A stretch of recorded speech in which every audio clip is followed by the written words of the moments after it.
C'est 200 le comprimé de la plaquette de diazépam. Une plaquette de 10. Mais c'est le bon. Hein? C'est le bon. Au Cameroun, les commerçants vendant des médicaments sans autorisation ne sont pas rares. Afin de dénoncer ce type de commerce, le collectif des pharmaciens du Cameroun s'est doté de petites caméras discrètes pour enquêter sur ces boutiques illégales. L'un des pharmaciens, Landry Kwam, s'est rendu dans plusieurs commerces de la région de l'Ouest, au Cameroun, pour montrer qu'il est facile de se procurer certains médicaments sans ordonnance.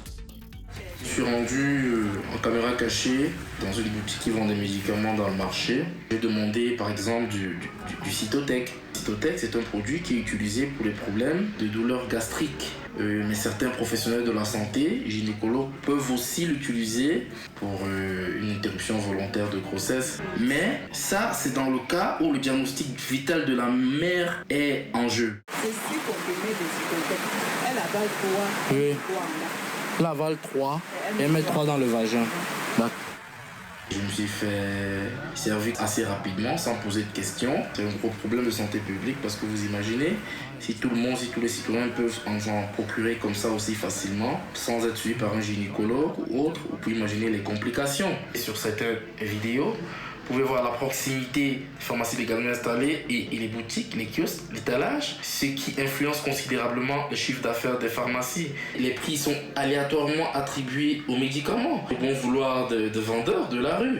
La vendeuse dans le kiosque où je me suis rendu me vend les médicaments en détail.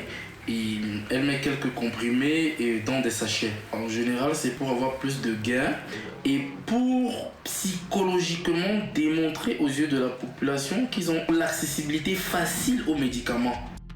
Pour faire face à ce problème de santé publique, le ministre camerounais de la Santé, Malachi Manaouda, a annoncé en août dernier la création d'une brigade chargée de la destruction systématique des médicaments vendus en dehors des pharmacies. Il s'est lui-même rendu dans les rues de Yaoundé pour expliquer cette décision aux vendeurs. Landry Kwam approuve cette décision du gouvernement. Et selon lui, la réussite de cette brigade, pas encore active sur le terrain, dépend d'un paramètre important. Nous, collectif des pharmaciens du Cameroun, nous aimerions être associés à cette brigade-là, faisant des formations continues à certains pharmaciens pour aider ces brigades à identifier les faux médicaments, les copies, les médicaments de qualité inférieure, le médicament de la rue détruit des vies. Et gardons à l'esprit aussi que se soigner est un acte responsable.